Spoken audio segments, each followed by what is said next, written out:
Good evening students, कैसे हैं सभी लोग।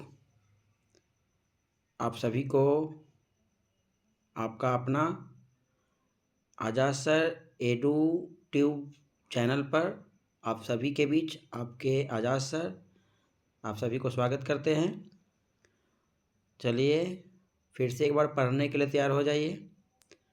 जितने भी 12वीं कक्षा के जितने भी बच्चे हैं जिनको 2025 में इंटरमीडिएट का परीक्षा में शामिल होना है और जिनका विषय भूगोल ऐच्छिक विषय है, वे सभी चलिए मेरे साथ इस वीडियो में देखिए और मिलकर के पढ़िए और लाभ उठाइए।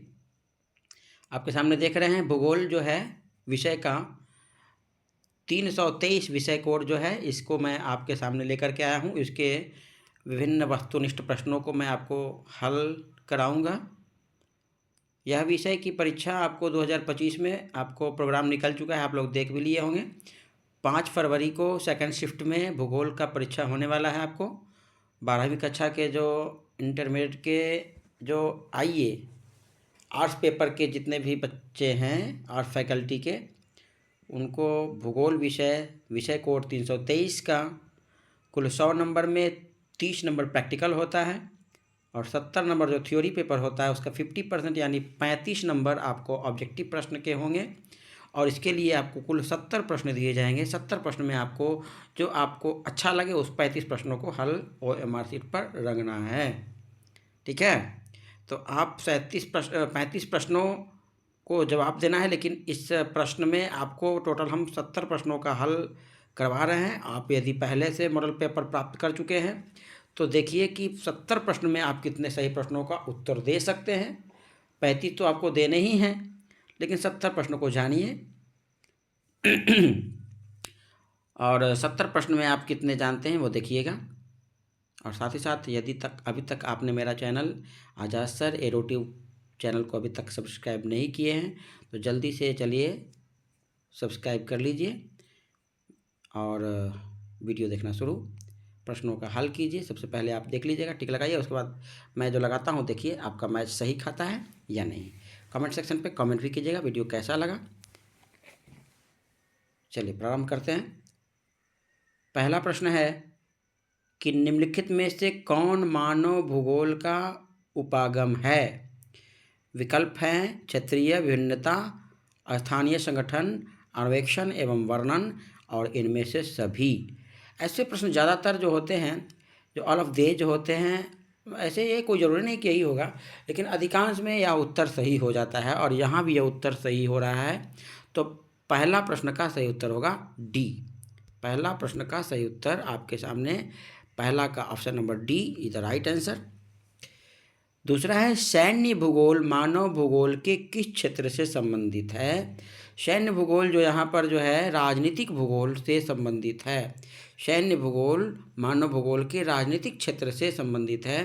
तो option number B is the right answer of question number 2। Next question number 3, Febvre किससे संबंधित हैं। Febvre is associated with determinism, यानी फेब्रे का संबंध निश्चयवाद से है। फेब्रे एक वैज्ञानिक थे जिनका पूरा नाम था Lucien Paul Victor Febvre. Lucien Paul Victor Febvre जिनका जन्म हुआ था 1878 ईस्वी में और इनका मृत्यु 1956 ईस्वी में हुआ था और ये निश्चयवाद से संबंधित थे। Therefore, the right answer of question number 3 is option number B. Next question, चौथा।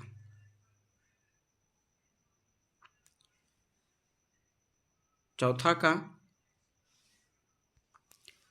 निम्नलिखित महाद्वीपों में किसमें जनसंख्या वृद्धि दर सर्वाधिक है। एशिया, यूरोप, अफ्रीका या दक्षिण अफ्रीका। तो यहाँ पर दक्षिण अफ्रीका जनसंख्या वृद्धि दर पूछ रहा है। यदि जनसंख्या पूछा जाए तो एशिया होगा, लेकिन जनसंख्या वृद्धि दर जो है सर्वाधिक एशिया महाद्वीप का है। तो राइट आंसर हो जाएगा ऑप्शन नंबर सी, चौथा का। पाँचवा, इनमें से कौन सघनतम जनसंख्या घनत्व वाला क्षेत्र है? तो सघन यानी जनसंख्या वृद्धि सबसे अधिक है एशिया का, दक्षिण पूर्व एशिया, ऑप्शन नंबर ए, और जनसंख्या वृद्धि दर अफ्रीका का। छठा, जनसंख्या वितरण को प्रभावित करने वाले महत्वपूर्ण कारक कौन कौन से हैं? कौन है? भूआकृति, मिट्टी, जलवायु और इनमें सभी। फिर वैसा ही all of these is the right answer. सही उत्तर डी। निम्नलिखित देशों में किसका लिंगानुपात सर्वाधिक है? किस देश का लिंगानुपात सर्वाधिक है? लताविया देश का लिंगानुपात सर्वाधिक है। यहाँ कुल 85 पुरुष पर 100 महिलाएं हैं, यानी प्रति पुरुष और महिला का अनुपात 85:100। भारत में लिंगानुपात जो है वो 1000 पुरुष पर 943 स्त्री है। लताविया का लिंगानुपात पूछ रहा है किसका लिंगानुपात सर्वाधिक है? तो लैटविया यानी लताविया, ऑप्शन नंबर डी सही उत्तर है। Option number D. यहाँ लिंगानुपात कितना है? मेल एंड फीमेल यदि देखा जाए, मेल और फीमेल, तो मेल 85 एंड फीमेल 100 लताविया का। वही इंडिया का यदि देखा जाए, इंडिया का तो मेल 1000 यदि हो तो उसमें फीमेल मात्र 943, यानी कम 943। Next question number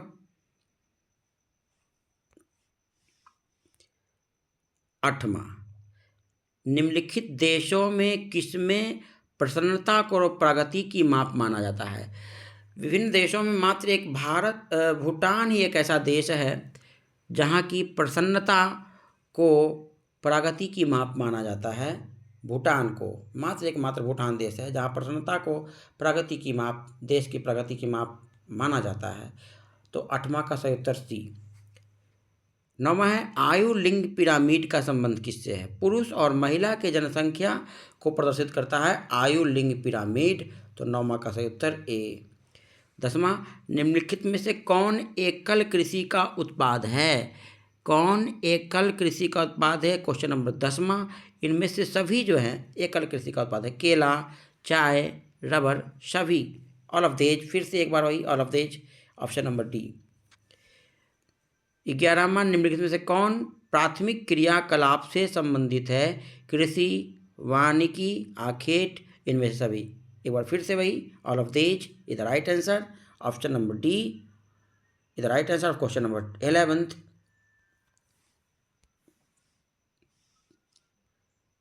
and now question number 12। Rubber किस प्रकार की कृषि का उपज है? रबर जो है रोपण कृषि के अंतर्गत आता है।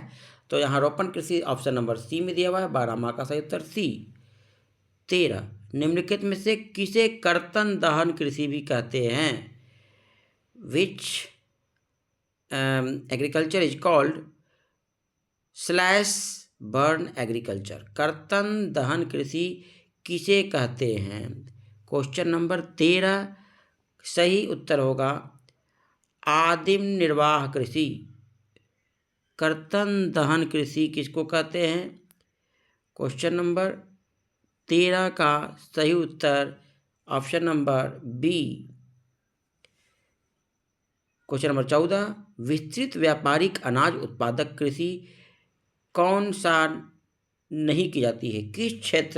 कौन सा क्षेत्र है जो विस्तृत व्यापारिक अनाज उत्पादक कृषि के अंतर्गत नहीं की जाती है? क्वेश्चन है, विकल्प है पंपाज क्षेत्र, अमेजन क्षेत्र, प्रेरी क्षेत्र या स्टेपी क्षेत्र। यहाँ अमेजन बेसिन के अंतर्गत विस्तृत व्यापारिक अनाज उत्पादन कृषि नहीं की जाती है। तो सही उत्तर 14वां का ऑप्शन नंबर बी। 15वां, ब्राज़ील का कॉफ़ी क्षेत्र को क्या कहते हैं? ब्राज़ील के कॉफ़ी क्षेत्र को फजेंडा कहा जाता है। ऑप्शन नंबर ए, ब्राज़ील के जो कॉफ़ी उत्पादक क्षेत्र है उसको फजेंडा कहा जाता है। तो 15 का सही उत्तर ऑप्शन नंबर ए।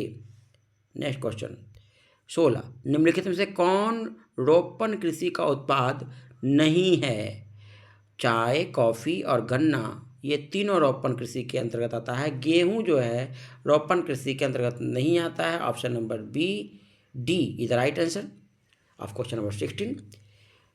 क्वेश्चन नंबर 17, इनमें से कौन अधात्विक खनिज पर आधारित है? तांबा धात्विक खनिज पर है, एल्युमिनियम भी धात्विक खनिज, सीमेंट जो है अधात्विक खनिज चूना पत्थर से प्राप्त होता है। तो ऑप्शन नंबर 17 का सी। बर्मिंघम कहाँ है? बर्मिंघम जो है ग्रेट ब्रिटेन का दूसरा सबसे बड़ा शहर है। ग्रेट ब्रिटेन का सबसे बड़ा शहर लंदन और दूसरा नंबर पे बर्मिंघम आता है। तो बर्मिंघम कहाँ है? ग्रेट ब्रिटेन में, ऑप्शन नंबर बी। निम्नलिखित में से कौन औद्योगिक अवस्थापना का प्रमुख कारक है? औद्योगिक किसी उद्योग धंधे को स्थापित करने का प्रमुख कारक कौन कौन से हैं?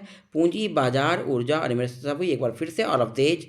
अधिकांश प्रश्न जो देख रहे हैं उसमें ऑल ऑफ देज जहाँ भी है वो ऑल ऑफ देज आंसर आ जा रहा है। अधिकांश होता ही है, आपको नहीं आया तो बना लीजिएगा।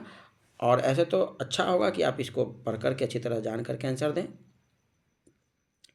क्वेश्चन नंबर 20वां आगे, उच्च स्तर वाले अन्वेषण से संबंधित क्रियाकलापों को क्या कहते हैं? क्वेश्चन नंबर 20 का है कि उच्च स्तर वाले अन्वेषण से संबंधित क्रियाकलापों को चतुर्थ क्रियाकलाप यानी क्वाड्रेंटरी एक्टिविटीज कहते हैं।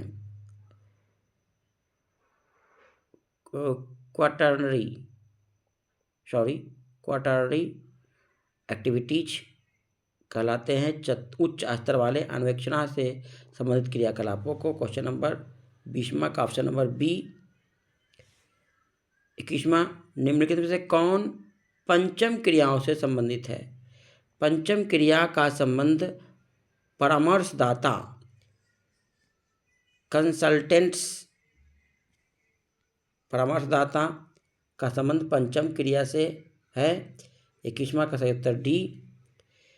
निम्न से कौन पेशागत कॉलर का रंग नहीं है?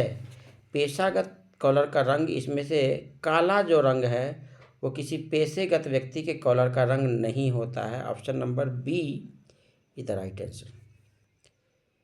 निम्नलिखित में से कौन कृषि आधारित उद्योग है? सीमेंट और लौह इस्पात उद्योग ये दोनों कृषि आधारित नहीं है। चमड़ा उद्योग भी नहीं है। जूट उद्योग ये कृषि पर आधारित होता है। तो 23वां का सही उत्तर सी।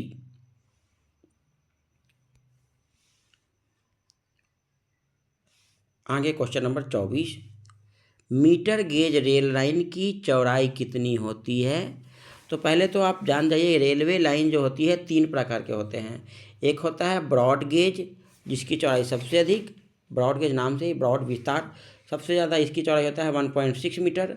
मीटर गेज की चौड़ाई होती है 1 मीटर और नैरो गेज की चौड़ाई होती है 0.76 मीटर। ये क्वेश्चन है मीटर गेज सबसे ज़्यादा, ब्रॉड गेज की चौड़ाई होती है 1.6 metre.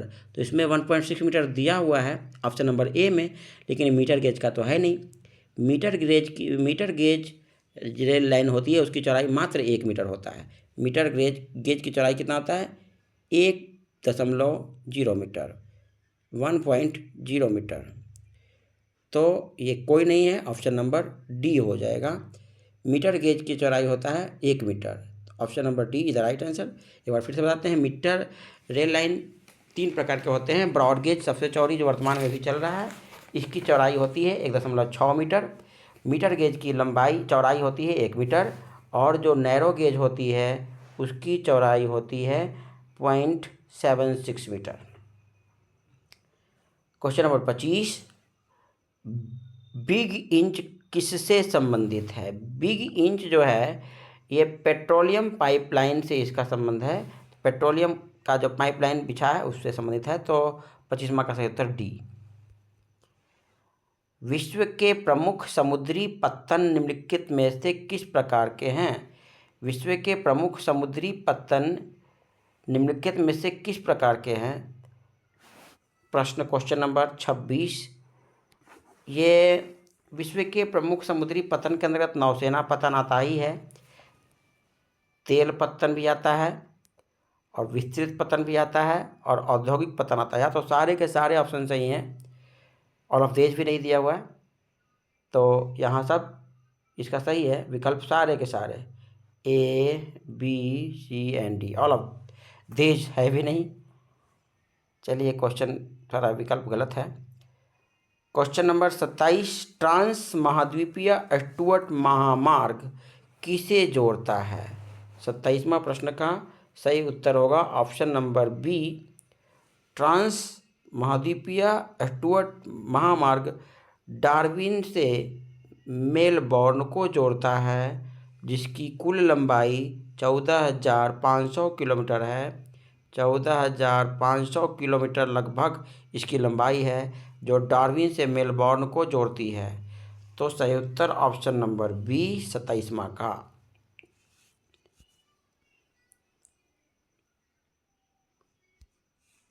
Next question, air India का संबंध किससे है? वायु मार्ग से है, बिल्कुल।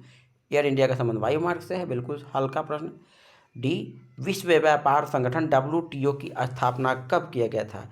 विश्व व्यापार संगठन वर्ल्ड ट्रेड ऑर्गेनाइजेशन की स्थापना 1 जनवरी 1995 को, जिसका मुख्यालय जेनेवा स्विट्जरलैंड में किया गया था। 1995, ये ऑप्शन नंबर बी 1 जनवरी 1995 को किया गया था।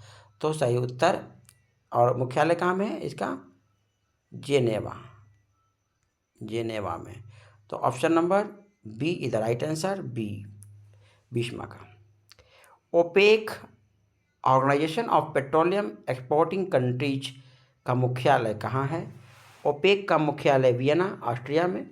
हालांकि इसकी स्थापना जो हुआ था सर्वप्रथम 1960 में, 14 सितंबर 1960 ईस्वी को ओपेक की स्थापना हुआ था।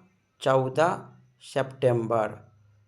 सितंबर 1960 ईस्वी को।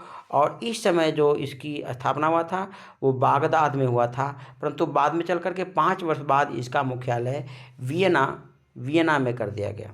वियना, ऑस्ट्रिया की वियना में। तो 30वां का सही उत्तर ए। नेक्स्ट क्वेश्चन, भारत किसका सदस्य है?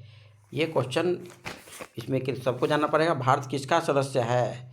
भारत जो है साफ्टा का सदस्य नहीं है, OECD का भी सदस्य नहीं है, आसियान का सदस्य है, ओपेक का भी सदस्य नहीं है। भारत यहाँ पर सदस्य किसका है?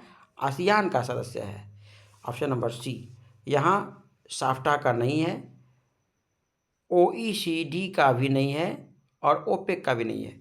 भारत किसका सदस्य है? आसियान का।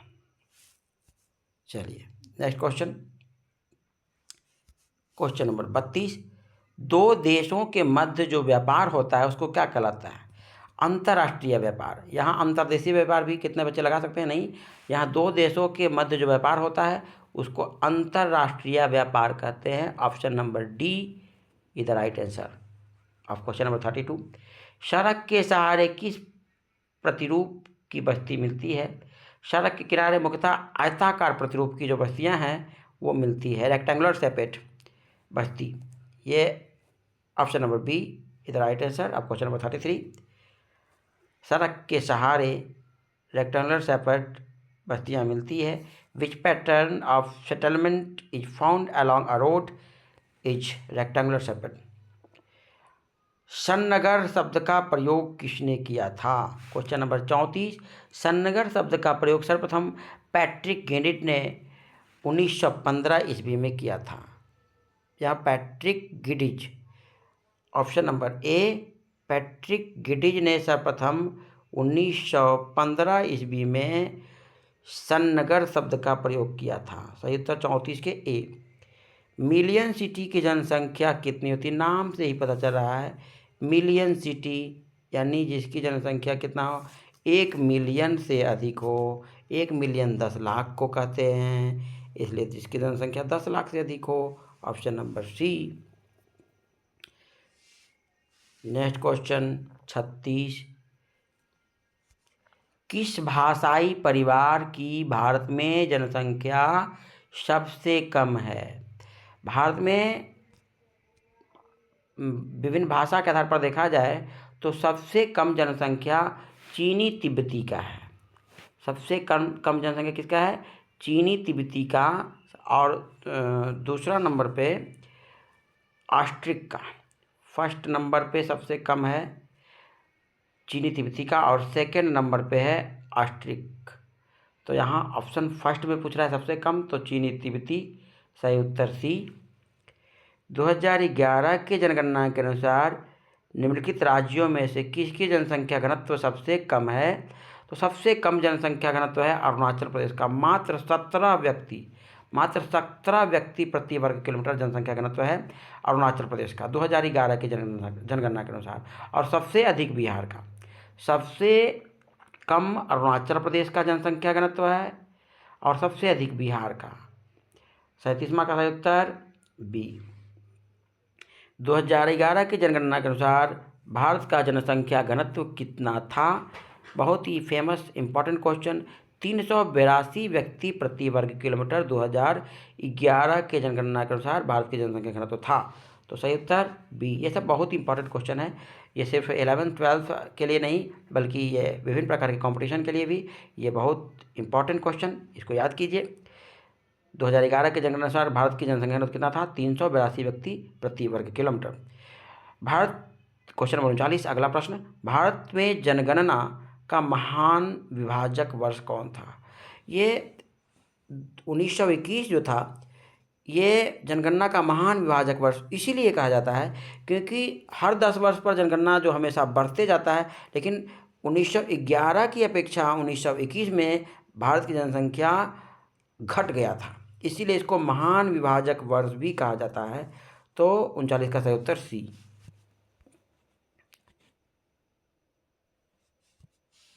40, निम्नलिखित राज्यों में से किसका 0 से 6 आयु वर्ग में न्यूनतम जनसंख्या है? 40 का ऑप्शन नंबर ए हरियाणा, यहाँ की लिंगानुपात भी कम है और 0 से 6 आयु वर्ग के न्यूनतम जनसंख्या भी है, ऑप्शन नंबर ए। 41, 2011 की जनगणना के अनुसार निम्नलिखित राज्यों में से किसमें नगरीय जनसंख्या का अनुपात सर्वाधिक है? तो नगरीय जनसंख्या का अनुपात सबसे अधिक भारत के तमिलनाडु राज्य में है। यहाँ की कुल नगरीय जनसंख्या का प्रतिशत 48.5% है। तमिलनाडु का कुल 48.5% जो जनसंख्या है नगरीय है, 48.5% तमिलनाडु में। तो सही उत्तर 41 का ऑप्शन नंबर ए। मानव विकास सूचकांक में भारत के निम्नलिखित राज्यों में से किसकी कोटि उच्चतम है? यहाँ बहुत अच्छा प्रश्न। केरल सबसे आगे, साक्षरता भी यहाँ की सबसे अधिक है, लिंगानुपात भी सबसे अधिक, और ये मानव विकास सूचकांक में भारत के विभिन्न राज्यों में सबसे इसका उच्चतम कोटि है। कुल इसका जो कोटि है 0.79%, 0.79। तो केरल सबसे उच्चतम, ऑप्शन नंबर 42 का ए।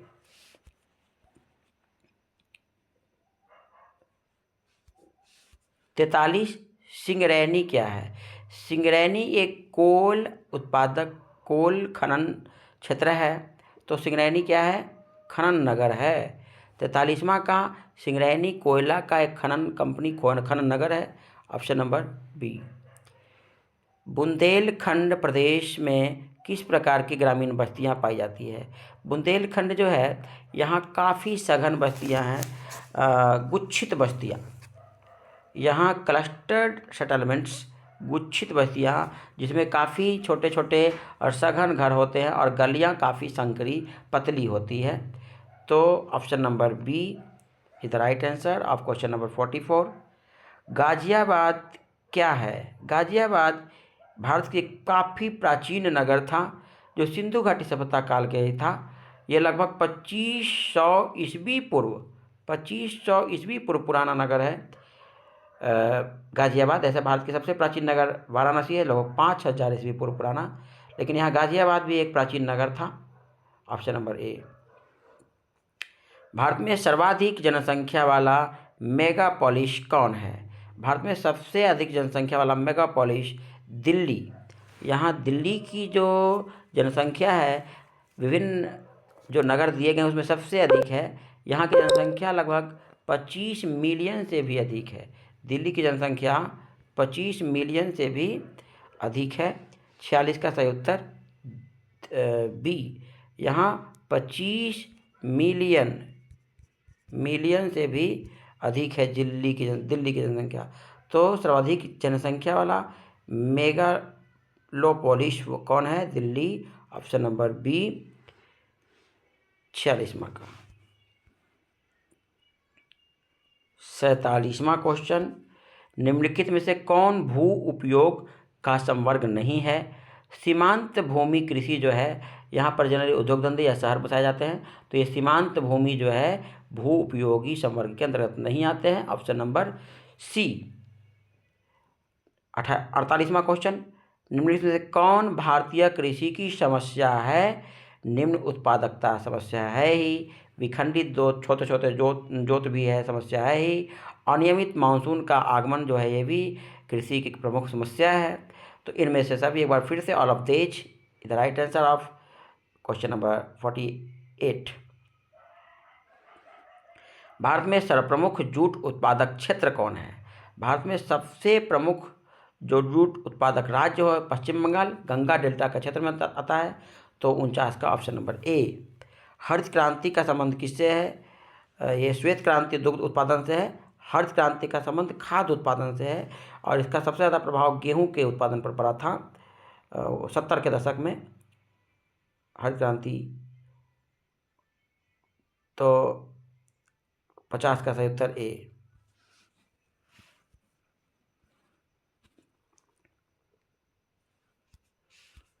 पायकारा जल विद्युत परियोजना कहाँ में है? Question number 51।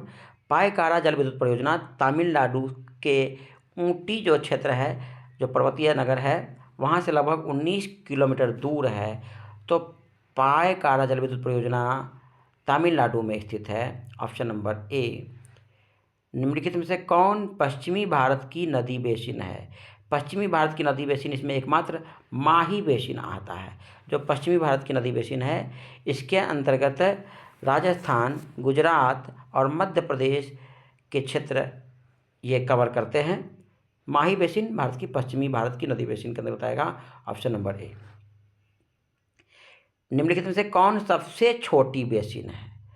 Godavari basin, Krishna basin और ताप्ती बेसिन, तापी बेसिन। सबसे छोटी इन नदियों के आधार पर देखा जाए तो इनमें सबसे छोटी नर्मदा है। नर्मदा सबसे छोटी नदी बेसिन इन दिए गए प्रश्नों के विकल्पों के आधार पर है। हालांकि भारत में देखा जाए तो सबसे छोटी नदी बेसिन जो है अरवरी नदी बेसिन है। अरवरी सबसे छोटी यदि देखा जाए तो अरवरी नदी बेसिन, लेकिन इस विकल्प के अनुसार Narmada basin. Question number 54। Bharat में प्रथम नाभिकीय ऊर्जा परियोजना की स्थापना कहाँ की गई थी? भारत में प्रथम नाभिकीय ऊर्जा की स्थापना तारापुर में, जो महाराष्ट्र में स्थित है, यहाँ की गया था। 1961 में इसकी स्थापना हुआ था और इसको शुरुआत हुआ था 28 अक्टूबर 1969 ईस्वी में चालू हुआ था। ये 1961 में इसकी स्थापना हुआ एंड चालू हुआ 28 अक्टूबर 1969 ईस्वी को यह कार्य करना शुरू कर दिया था। तारापुर महाराष्ट्र में स्थित है, जो भारत के प्रथम नाभिकीय ऊर्जा परियोजना है। 54 का सही उत्तर सी।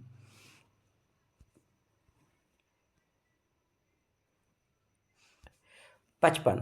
नोवा मुंडी लौ अयस्क क्षेत्र किस राज्य से संबंधित है? नोवा मुंडी जो है झारखंड के पश्चिमी सिंहभूम जिला में स्थित है, जिसको कि टाटा के स्वामित्व के अंतर्गत आता है। Tata iron and steel company के अंतर्गत ये नोवा मुंडी जो झारखंड में स्थित है पश्चिमी सिंहभूम में। प्रश्न के अनुसार नोवा मुंडी लौ अयस्क क्षेत्र किस राज्य में है? सिर्फ राज्य पूछ रहा है, तो सही उत्तर होगा झारखंड। ऑप्शन नंबर सी। निम्नलिखित राज्यों में कौन गोंडवाना कोयला के लिए प्रसिद्ध है? यह भी झारखंड गोंडवाना कोयला के लिए काफ़ी प्रसिद्ध क्षेत्र है। 56 का सही उत्तर सी। 57। निम्नलिखित राज्यों में से किसमें प्रमुख तेल क्षेत्र स्थित है?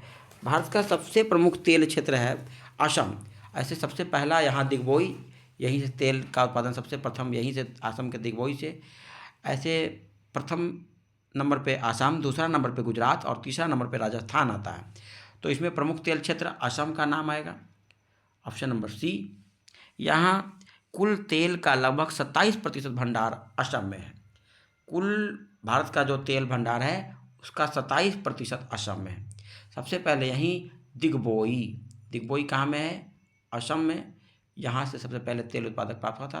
तेल उत्पादक क्षेत्र दिग्बोई, और सबसे अधिक भी 27% यहाँ भंडार है।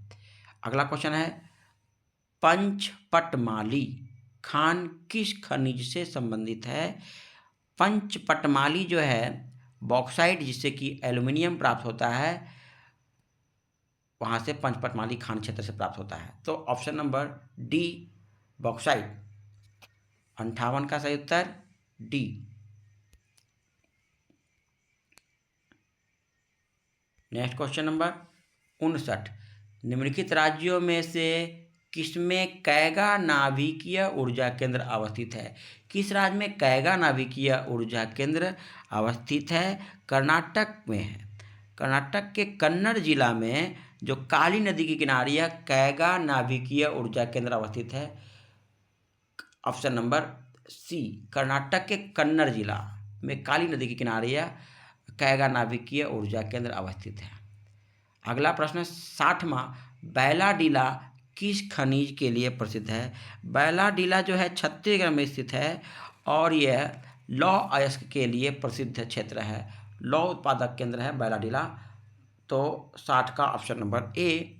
बैलाडीला कहाँ में है? छत्तीसगढ़ के दांतेवाड़ा जिला में है। कहाँ में? बैलाडीला कहाँ में है? तो छत्तीसगढ़, छत्तीसगढ़ के दांतेवाड़ा जिला में स्थित है बैलाडीला। इसका आकार जो है बैल का कुबर के आकार का है। यहाँ पर्वत पे जहाँ से लौह अयस्क प्राप्त होता है, इसलिए इसको बैलाडीला कहा गया है। चलिए अब आगे क्वेश्चन नंबर 61। क्वेश्चन नंबर 61 है कि हुगली औद्योगिक प्रदेश का विस्तार कहाँ से कहाँ तक है? हुगली औद्योगिक प्रदेश का विस्तार बांसबैरिया से बिरला नगर तक। 61 का सही उत्तर डी, जो लगभग 100 किलोमीटर तक फैला हुआ है। कहाँ से? बांसबैरिया से बिरला नगर तक हुगली औद्योगिक प्रदेश का विस्तार है। Option number D. राउरकेला इस्पात संयंत्र, क्वेश्चन नंबर 62, राउरकेला इस्पात संयंत्र किस राज्य में स्थित है? राउरकेला जो है उड़ीसा में स्थित है, उड़ीसा के सुंदरगढ़ जिला में, जिसको कि उड़ीसा का औद्योगिक राजधानी भी कहते हैं। उड़ीसा के सुंदरगढ़ जिला, सुंदरगढ़ जिला में स्थित है। उड़ीसा का राजधानी भुवनेश्वर और औद्योगिक राजधानी राउरकेला को भी कहते हैं, राउरकेला को कहते हैं। तो ऑप्शन नंबर 62 का सही उत्तर सी।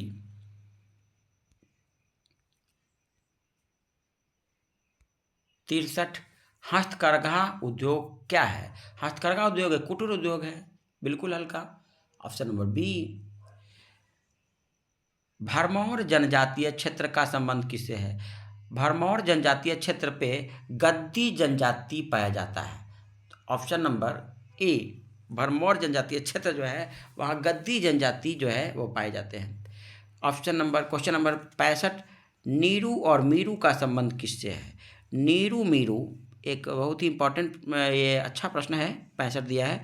नीरू मीरू ये जल संभर प्रबंधन का इसके संबंध है। ये सबसे पहले 1 मई 2000 में इसकी शुरुआत किया गया था। जल संभर प्रबंधन से इसका संबंध है, जिसकी स्थापना 1 मई 2000 में इसकी स्थापना किया गया था। जल संभर प्रबंधन एक प्रकार नीरू मीरू का संबंध है। ऑप्शन नंबर ए। अम्ल वर्षा का क्या कारण है? देखिए यहाँ अम्ल वर्षा का क्या कारण है?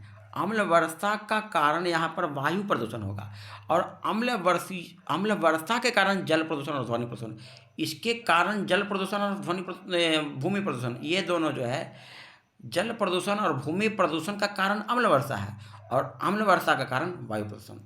वायु प्रदूषण के कारण जो हवा में सल्फर, नाइट्रोजन या अन्य अधातु के जो ऑक्साइड जो हवा में फैल जाते हैं, वो जल से प्रतिक्रिया करके अधातु के ऑक्साइड क्या बनाते हैं? अम्ल, जो अम्लीय वर्षा के रूप में पृथ्वी पर आते हैं। तो ये वायु प्रदूषण अम्ल वर्षा का कारण है। और इस अम्ल वर्षा के कारण जल प्रदूषण और भूमि प्रदूषण होता है। तो क्वेश्चन नंबर 66 का सही उत्तर सी।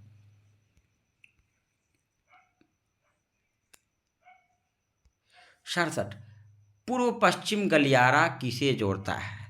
पूर्व पश्चिम गलियारा जो है आसाम के सिलचर से गुजरात के पोरबंदर को जोड़ता है। ये इतनी बड़ी क्षेत्र को मिलाने वाली ये है पूर्व पश्चिम गलियारा। तो गुजरात के सिलचर, आसाम के सिलचर, आसाम में सिलचर आसाम में है और ये गुजरात में है। ये आसाम एंड ये गुजरात, ये दोनों को जोड़ता है कौन?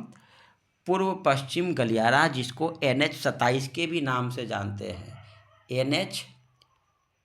NH-27 ये जोड़ता है किसको? सिलचर को पोरबंदर से ये जोड़ता है, जिसकी कुल लंबाई लगभग 3300 किलोमीटर 3300 किलोमीटर ये राजमार्ग है NH-27, जिसको पूर्व पश्चिम गलियारा कहते हैं। आसाम के सिलचर से गुजरात के पोरबंदर को जोड़ता है। Option number D is the right answer of question number 67।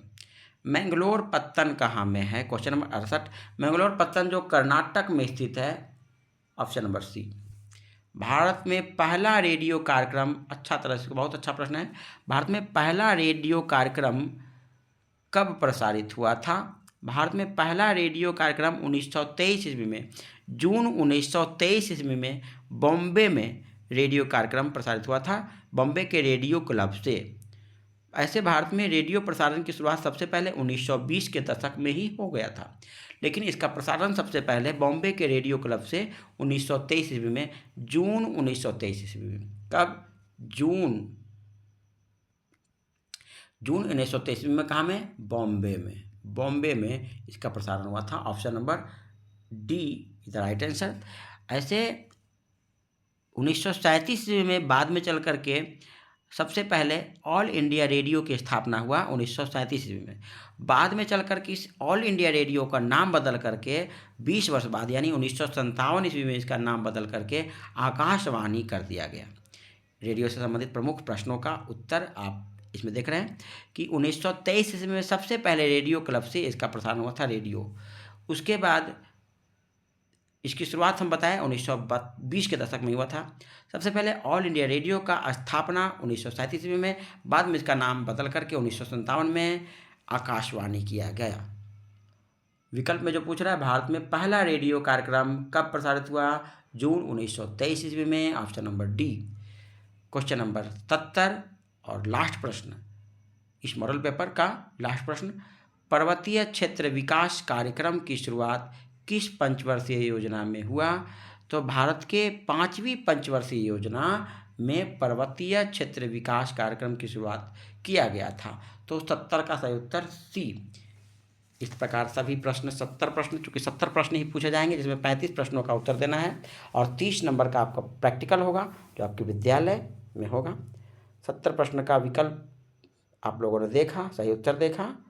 आप लोग इसमें से किस प्रश्न का जानते हैं, कमेंट सेक्शन में बताइएगा कि वीडियो आपको कैसा लगा, आपको कितना लाभ पहुँचाएगा। आगे भी आपको इस प्रकार के वीडियो मिलते रहे, इसके लिए मेरे चैनल आजाद सर एरो ट्यूब को सब्सक्राइब कर लीजिए।